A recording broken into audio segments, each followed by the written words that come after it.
The main scenario again appears in front of everyone, and the king's qualification is that the one worthy of the throne shall be braver than the rest. Yuzen's skeleton soldiers have killed everyone while Seongguk says they can go around just picking up the flags. After that, his brown flag absorbed the contribution points accumulated in the brown flag, and it has now turned into a purple flag. He can now use the skill of the purple flag, while the Constellation Yuzen calls him and says there is something strange about him that he has maintained his sanity even after hearing his voice. He remembers about the incarnation that they usually faint when they hear the voice of a constellation. Yuzen asks him to remember that he owes his one, and he has to break the law of plausibility to help him. Dokja says he is grateful for that, and he will not forget his kindness. He calls him and says he is quite impatient and doesn't even seem to have an heir to succeed him yet. Dokja says he is sure he will someday, and he will make sure to tell them what happened today if he ever does. Yuzen then calls him about his supporting constellations, and Dokja now gets the point of why he kept bugging him. Yuzen has grown quite fond of him and says he would like to be his supporting constellation to roam this world with him. Dokja refuses his offer, and Yuzen asks him about the reason and says he has seen the might of his power, and his stigma will make him the most powerful incarnation of this world. Dokja admits that he has a great stigma, but he is not powerful even though he is not a fabled constellation. He laughs and asks him to get some rest considering his age, and he is notified that the constellation, prisoner of the golden headband, is snickering at the great king Hyungmu and has been gifted 300 coins. Dokja wonders if he has provoked him so much, and he asks him if he knows that he is still under the effect of his blessing. He makes his head pain and suggests he think of him again. Yuzen says he mentioned that he was forbidden from killing and wonders what will happen if he does. Sangha sees him in pain and asks him about it, but he asks her to get away from him. Yuzen asks him to test his oath by killing Sangha. Dokja says it won't affect anything because he is controlling him, but Yuzen asks him to test this out for some time and says he will give him back control of his body the moment the blade pierces her. Dokja asks him to stop and thinks there will be another chance to pick a supporting constellation after the fourth scenario ends, and what he wants is for him to swear he will sign a contract with him then. He then asks him to make a promise with him that he will choose Yuzen Kim the next time he gets to choose a supporting constellation. Dokja again refuses him and thinks if he was going to pick one, then he would have already chosen the great sage, Heaven's equal. He thinks the body belongs to him, and he doesn't care if he is a constellation. He then activates his personal skill, the fourth wall, and asks the constellation to get out of his body. The constellation is shocked and leaves his body, and he receives the notification that the constellation connected to him via the echo of the stars has been removed. The constellation, the Great King, is puzzled by his power, and he will now keep a close eye on him from now on. When he is left, Sangha asks him if he is alright now, and he is surprised to see her light thread around his body. She replies that she couldn't just leave him behind, and she was afraid that she might be attacked if she stayed close to him. He laughs and says it was a great improvisation. She unties him, and Dokja observes that Queen Jiwon is staring at him, and he asks her why she is still there. She replies that she was just about to leave, and they just happened to be heading the same way. She came to help him, but it seemed that she was the one who received it, and Dokja says they will meet like enemies the next time they meet. She offers him her friendship and says it grows out of trust, and this is a saying that the Hwarang lives by, and Dokja thinks she will be a benevolent king this time around. After some time, they reach a place, and Dokja tries to call Mesiab, who appears from an invisible cloak. He asks him how many people entered so far, and he tells him about 9 king, including the tyrant and the first disciple. They had 7 purple flags and 2 brown flags, and 2 of the purple flags seemed much darker than the others. Dokja thinks that must be the Tyrant King and the first disciple, and he then asks them to wait outside, and only he, Sangha, and Gilyong will enter. He only needs 3 people now, and they reach in front of the National Palace Museum of Korea. He receives notifications about a new hidden scenario, and he has to clear a relic dungeon of his choosing. He has 4 options for the dungeons, and Dokja chooses the 3-man dungeon, the room of the copper acupuncture men. Soon, they entered the 3-man dungeon, and there were a lot of level 7 clones, the copper acupuncture men. As soon as they reach there, all the clones rush toward them to attack.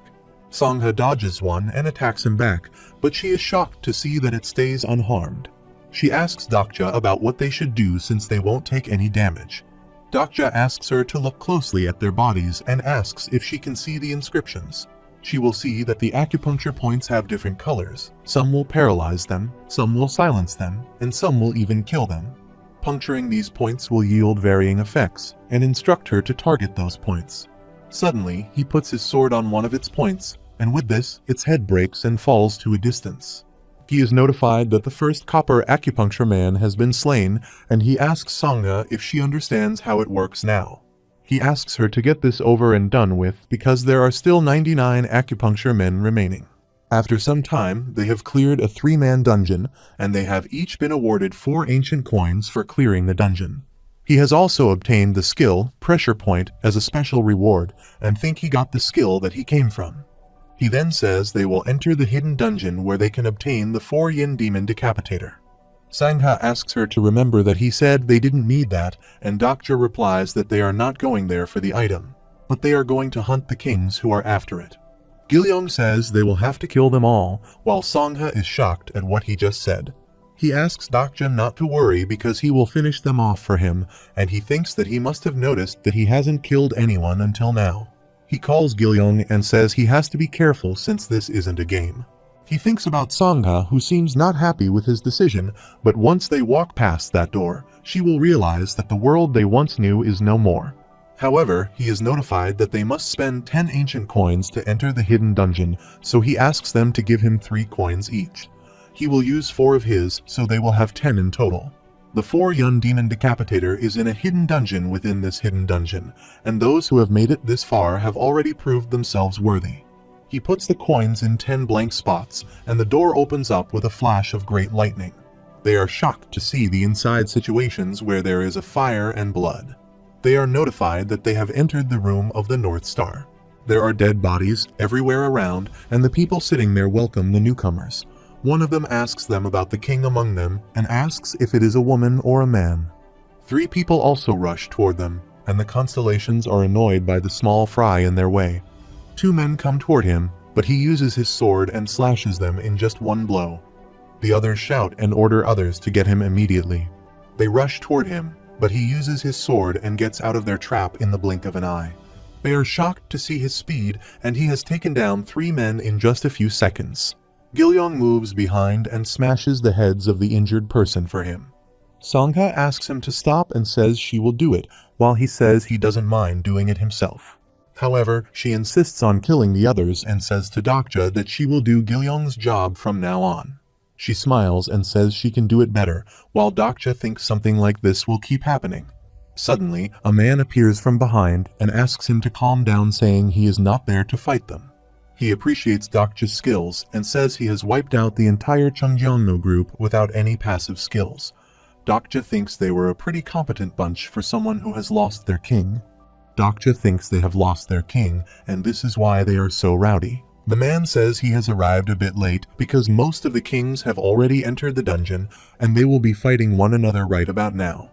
It's obvious who will come out on top since the last king who passed through was the one who made this mess.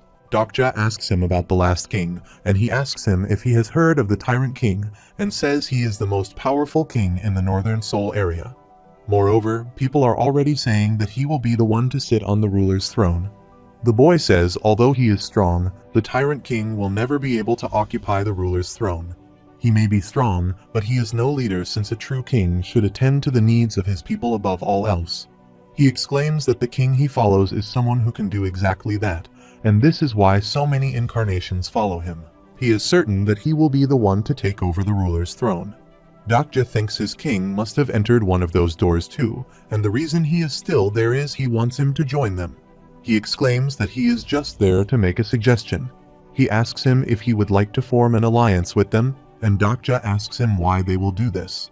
The boy asks him to think about it, and asks what will happen if a madman ends up with the legendary sword and in control of soul of the ruler's throne. Dokja thinks an alliance against the Tyrant King was also formed in TWSA, but it is happening in the 3rd regression means the future has been changed. The boy says their group will fight against the Tyrant King soon, and they have already talked to a few other kings about this. He asks Dokja to decide after meeting their king, and with this, one of the doors opens and their king gets out of it. They are shocked to see their king, while his followers bow before him and say they have been waiting for his return. Sangha and Dokja seem to recognize him, while Dokja checks for his character summary. His name is Sangjong, and they both introduce each other. Dokja thinks Huiwen should be there, and he asks Dokja if he wants him to read his fortune because he is a skilled face reader. Sangjong has activated his skill, mind reading, and Dokja already knows about his stigma. It doesn't allow the user to see the target's attribute, but provides a rough summary. He can tell if the person is a kind-hearted person, or if he will betray him in the future. He finds out from Dokja's profile that he is a devil who should not be messed with, and he seems scared of this. He thinks he must be mistaken, while Dokja thinks he should listen to his constellation, and guesses Gunjai doesn't want to fight him. He tells him man that they will proceed as planned in an hour, and they are running a bit late, but he is looking forward to Dokja's contribution. Dokja feels that he is slightly disappointed that he wasn't labeled a devil. He then asks the boy about his introduction, and he says his name is Sayong. Dokja wonders if his constellation is Wangan since he is with Gunjai. He checks for his character profile, but the character doesn't have a registered character profile. Dokja is surprised at first, but he smiles and thinks he thought he had seen a devil for a moment. They both smile embarrassingly and look at each other. A man calls them from behind and says their king has arrived, and they run toward their king. Dokja asks Sayong if they are on their side as well, and he replies that they all have agreed to join forces with them. From left to right, the Coward King Jeong, the Brawl King Biko Kim, and lastly, the Earth King Dragon King Tiseonggu are all decide to make each other allies. Tiseong calls Seajong and says he has already made it out, which was quick, and Sangha thinks his constellation might be Jongquian because she once read that the later Beatty's king was birthed by an earth dragon. The other kings of that period called Jonguian, and the son of an earth dragon mock him, and Dokja is surprised that she found out who his constellation is based on her knowledge of history. As Sangha said, he is Tiseonggu, the Earth Dragon King, one of the 7 kings of Seoul. He is one of the few noteworthy people in this group. There are quite a few people who have royalty as their constellation, starting with Queen Jinseong. The situation will be similar in other countries as well, and he is notified that the constellation, Naval Warfare God, is looking forward to the appearance of a new fabled constellation. He thinks in Japan, Nobunaga Oda and the other heroes of the Sengoku period should be at war using their incarnations. In England, Richard the Leohard, Henry VIII, and others should be clashing as well. Just like he has said, the 4th scenario was created for the historical constellations. After some time, Taesung asks everyone to listen to him and says their target is the Tyrant King who entered the 3rd door, and 2 innocent kings have died at the hands of the Tyrant King who was after their star jewels. Many of them have already lost their king to him, and Dokja finds out that was the reason the lobby was full of dead bodies. The Tyrant King must have killed 2 other kings there and taken their star jewels, which means that if he dealt with the 3rd door, he would be able to obtain all the Sever star jewels and get his hands on the Star of Greed, the reward item for the Room of the North Star. These 4 kings have 4 jewels at the moment, while the Tyrant King has 3 jewels. The kings exclaim that this will be a fight to claim what is rightfully theirs, and each one of them will be remembered as a warrior who fights to write a new chapter in history. Dokja thinks just a few months ago they used to live in a democratic country, and Seong seems excited and says it feels like he is a character in a wuxia novel. In that type of novel, there is always a mysterious treasure map that guides them to a remote location, and it says that a powerful sword lies hidden in a stone chamber. Dokja says this is a common cliché of the genre, while he says he must have read a few wuxian novels. Dokja smiles and says he has read quite a lot, but there is always a twist to that cliché. However, it turns out that the treasure map was fake all along. The warriors who came after the treasure fall into a trap, and the one who planned it quietly gets his way. The situation they are in right now could very well be just that, and Dokja says it's just a possibility, but he would be disappointed if it was. Seong smiles, thinking his point of view, and he exclaims that a cliché like a fake treasure map is trite. Seong says that it just goes to show how tried and true they are, and Dokja thinks he is making a lame excuse. He exclaims that if an author uses such clichés just because they are tries and tries, they should be ashamed to call themselves an author. However, this isn't a novel they are talking about, and he knows that they are not characters in a novel. But what if he told him there really was an author who wrote everything that is happening right now? Theong asks him what he would do if we're the author, and he replies that he hasn't really thought of that since his name is Dakja. Seong says he will be no different, and he will end up resorting to the same clichés and to provide their readers with such cheap thrills. Dakja asks him what has gotten into him, and he is surely talking like an author. He is not saying that clichés are bad. He is only saying he should never plagiarize. Seong exclaims all stories are the same with only minor differences in details, and asks him if he really calls it plagiarizing. Dakja replies that he will do things differently, and with this, he takes out his sword and beheaded him in just one blow. He says there is no point in hiding anymore, and Seong smiles while beheaded and says things are getting interesting. Everyone has surrounded them and says he has murdered a man, and Dakja grabs Seong's head.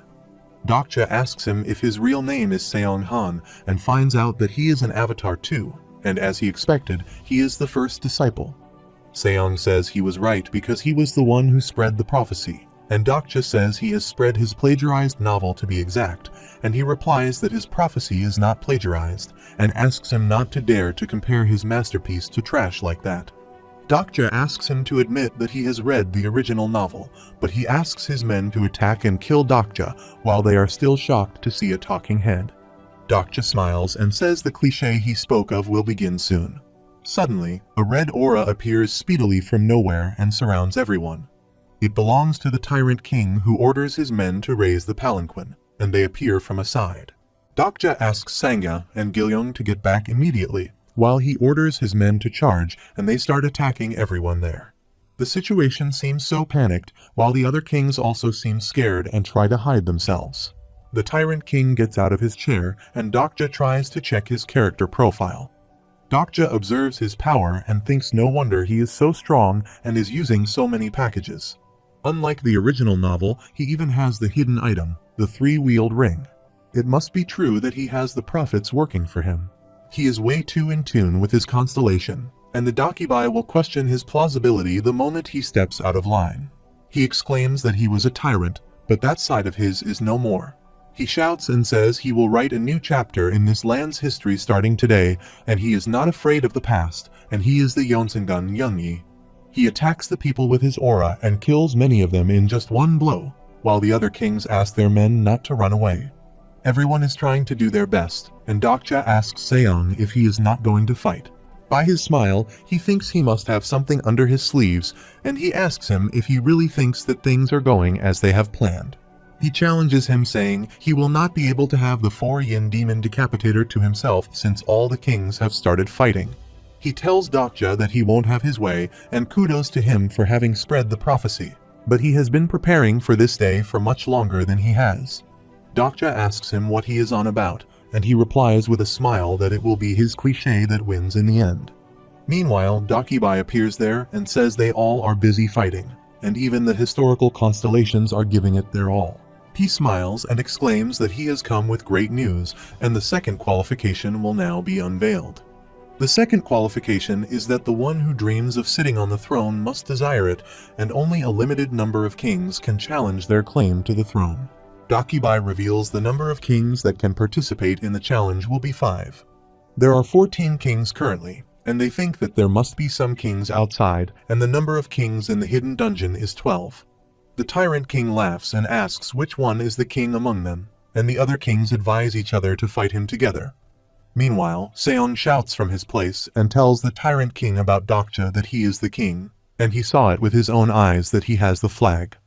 Everyone stares at him, while he releases his face and makes him fall. Everyone wants to kill him now, while they are just watching them quietly. Suddenly, a man attacks the other king and kills him, and with this, the number of kings has been reduced. Another man has killed another king, and with this, the current number of kings is reduced to 12. The other kings are now scared of each other, while the Tyrant King also rushes toward one of them. Meanwhile, a man appears from nowhere, steals everyone's jewels, and laughingly exclaims that he knows that his cliché will win. The fake king Suyong Han has acquired all 7-star jewels, and Dakja is surprised to see a woman in the form real plagiarist. He wonders why she is called the fake king, and she has used her avatars to infiltrate their ranks and waited for the best time to strike. After a while, they are notified that the 7-star jewels have been sacrificed to summon a new item, and the fake king Seong has summoned the 4-yin demon decapitator. She grabs the sword and asks everyone to see that it now belongs to her, and now she will kill every last one of them. Songha asks Dokja about what they should do, and he asks her to calm down because they will be alright. Seong starts killing everyone, while Songha asks him if he is sure that they will be safe. Gilyong also asks if the sword is really that powerful, and he replies that it is indeed powerful. In the meantime, Seong attacks a man, but he stays alive after her attack, and Dokja thinks he wishes he could tell her the reason. She gets worried and wonders if the sword is useless, while all the people rush toward her and ask each other to kill her and take the sword. Dokja thinks the 4-yin demon decapitator is famous, not because it's a great sword, but because its owner was a great warrior.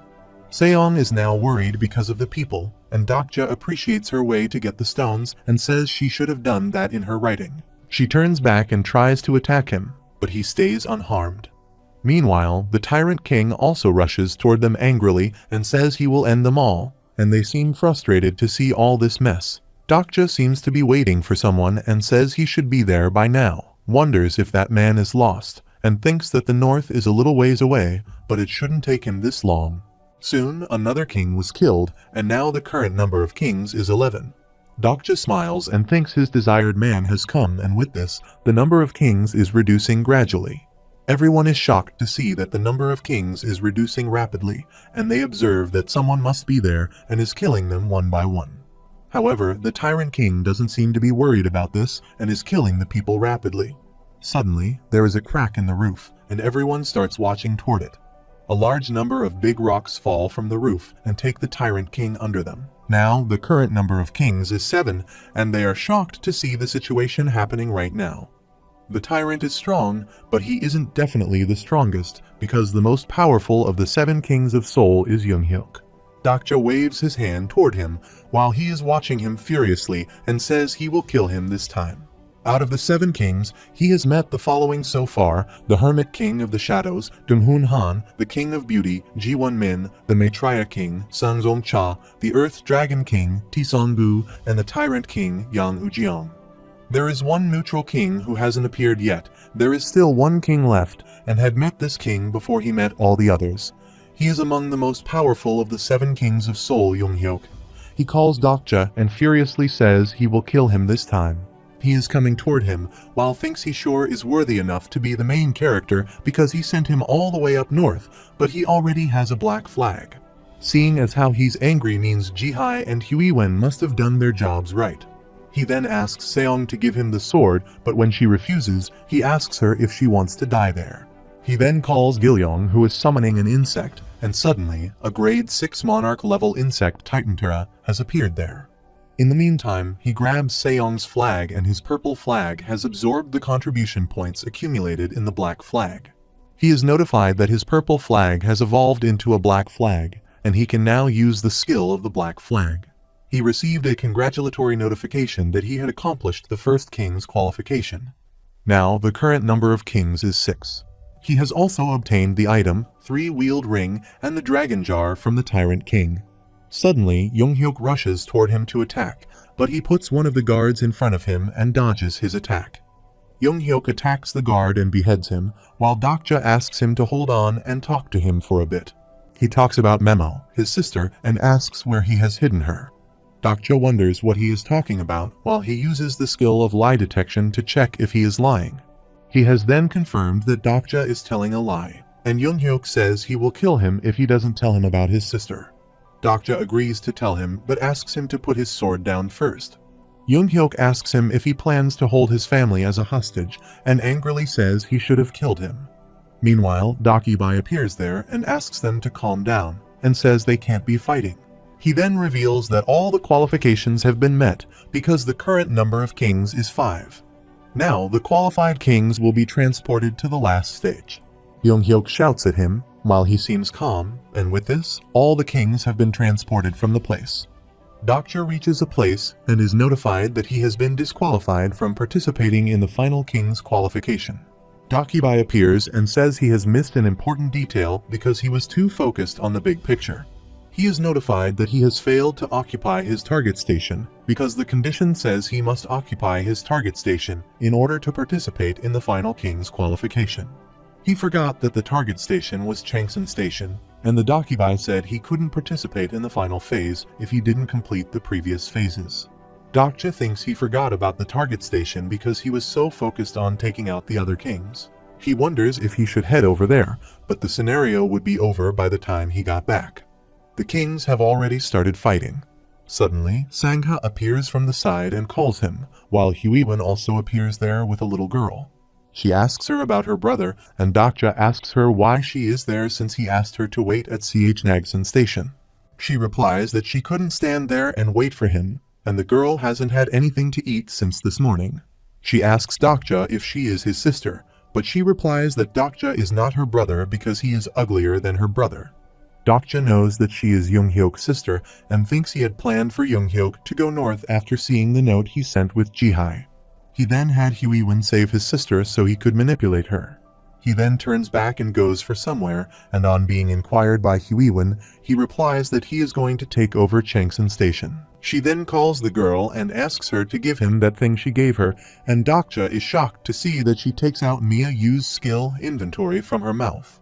Huiwen asks her if he knows about the thing, and he is shocked to see this because this is the flagpole of Changsan Station. She exclaims that he only needs the flagpole to take over the station, and he is still shocked that she brought the flagpole from Changsan Station. The Constellation, the adventurer who makes eggs stand up, is moved by Huiwen's idea. She then asks him what he is waiting for, and asks him to plant the flag and get going. He plants the flag and is notified that his group has taken control of Changsan Station, and he has received 2,000 coins as his reward.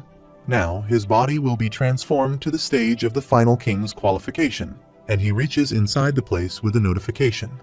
All kings can no longer receive the support of their constellations, and the items that affect their attack and defense stats will be restricted.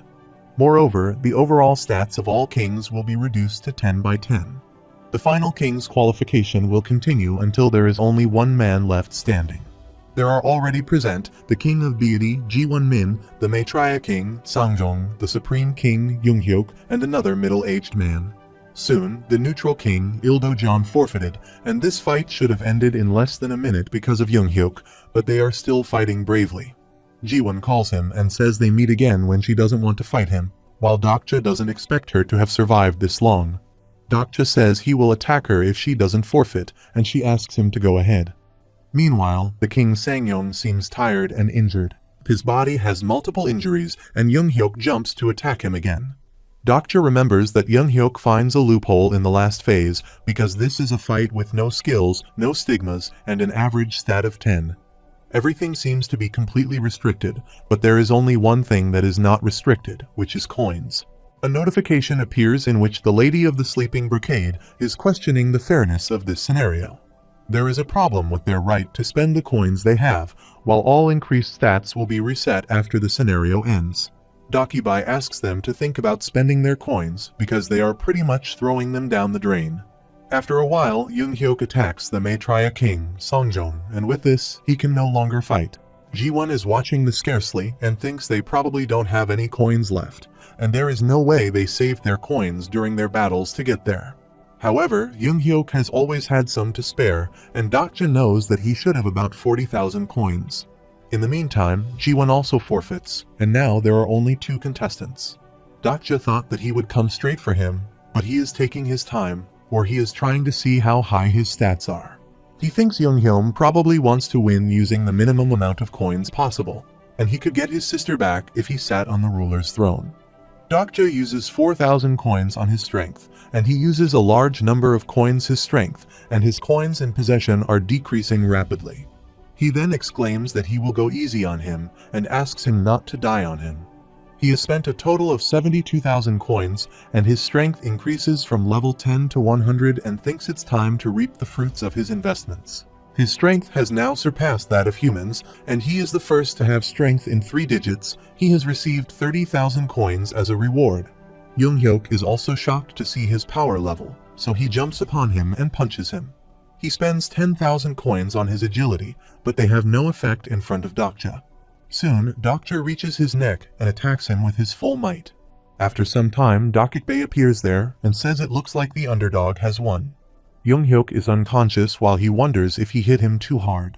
He then gets him up and says he startled him, but he is surprised that he is still conscious after being hit with 100 strength. He calls him again and says he should have been nicer to him and asks how he can threaten to kill him every time he sees him.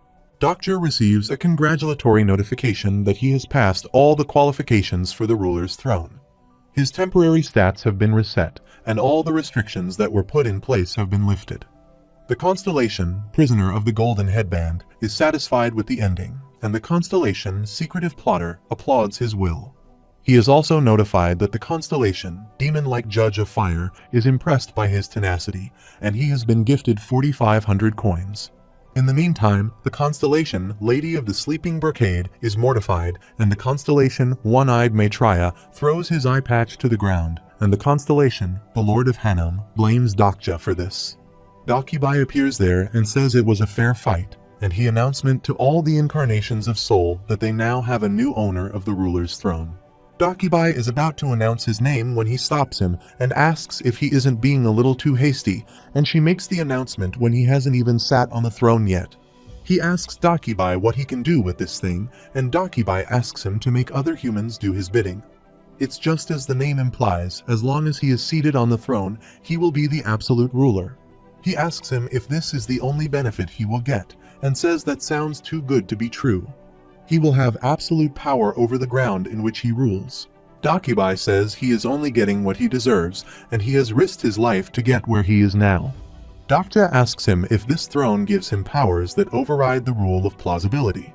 He claims him a good liar and says it's because he is a Dokkaebi, and asks him if the management has rules against lying like that. Dokkaebi says they should not argue over this, and they have to end the scenario, and if he keeps acting out, he will just destroy the ruler's throne. Dokja asks him to go ahead and destroy it because he doesn't care. He turns back and says he refuses to sit on the throne, and everyone is shocked at his decision. It starts raining, and everyone is staring at him quietly. Dokkaebi breaks the silence and asks him what he just said, while he seems so angry, and Dokja replies he is not going to sit on the throne. Dokkaebi doesn't understand why he is so stubborn and asks him to sit on the throne because Soul Dome won't be able to make it through the 5th scenario. The people shout at him and ask him to sit on the throne, while Dokkaebi says it can give him everything he wants and more. Just by sitting on the throne, he will become a fable, and the Constellation promised to rise in its ranks. He also warns him, saying he is not like the low-grade Dokkaebi, and his trickery won't work on him. Dokja thinks what he said is true, because the 5th scenario will be difficult to clear without the ruler's throne. But he knows that there are some things he is not telling him. He knows that if he uses the power of the ruler's throne even once, then he won't ever be able to reach the end of the scenario. In the book, Young-hyuk realizes this only on his 41st regression, and a man calls him from behind and asks why he is refusing this being a king. He asks them why they want him as his king and asks what would happen if he just killed them after he sat on that throne. He also asks the other people if they have forgotten already that they used to live in a democratic country, but why they are all acting like they are subjects of a kingdom. More importantly, he doesn't want to rule over the likes of them, and this is why he refuses to sit on the ruler's throne. He also states that he doesn't want to sign with any of them lousy constellations, and he puts his hand on his sword and says he will stop anyone else from sitting on that throne. Dokkaebi calls him from behind and says he is testing his patience, while Dokja asks the people how long they will let the Dokkaebi push them around with their scenarios. This goes for all the constellations of Korea as well, and he knows that all constellations are not the same, and some are higher in rank than others. Dokja asks everyone for how long this land must suffer at the expense of their bickering. He says they make history and become historical constellations and build up fabled acts to become fabled constellations. He asks them what they will do when they will become the brightest shining star in the sky. He then talks with the constellations and asks how much longer their descendants suffer just so that they can fulfill their desires. Some constellations are in deep thought over this, and some fall silent. Dokkaebi snaps his fingers and says he can't let him go on, and with this, a new sub-scenario has arrived, with the clear condition that they have to subdue Incarnation Dokja Kim. who refuses to sit on the throne and usurp the throne for themselves. Dokja smiles and thinks he knows that it will come to this, and all the people are staring at him for the greed of the throne. Huiwen runs from a side stands in front of him and challenges the people to come at her if they dare. Dokja is also surprised to see her anger, and Minseob comes to him and says it looks like he is the main character of TWSA instead of Yoonghyuk. Seongguk also stands for his help and says he would never do anything this absurd, and Sangha states there are values they must uphold no matter how the world changes. Sangha says she believes in this statement sincerely, and all of his team members put their lives on the to save him. However, he is shocked to see that the King of Beauty and the Maitreya King also come and stand in front of him for his help. She says to Dokja that she is going to help him just this once, and Maitreya King says he could tell by reading his mind that he has a point. Dokja is still shocked at their help, and Dakibai calls other people and asks what they are waiting for, and asks them to get him. The people rush toward them and start fighting, and Huiwen asks him if he has a plan and what he wants them to do. He asks her to buy them some time so that he can destroy the throne. The people observe that he is using the 4-yin demon decapitator, and he activates the Ganpyeongwi's special ability, Echo of the Stars. He will call upon a constellation, and after some time, the Echo of the Star allows him to seek the help of a high constellation. He then calls the 7 stars of the Big Dipper. Dakibai gets angry about this and is staring him with murderous intentions. He is notified that the stars have set sail, and a line of star constellations appears in the sky. He calls upon the 1st star of the Big Dipper, Tamlang, the 2nd star of the Big Dipper, Jiamun, and the 3rd star of the Big Dipper, Nokjon. The 4th star of the Big Dipper, Mungok,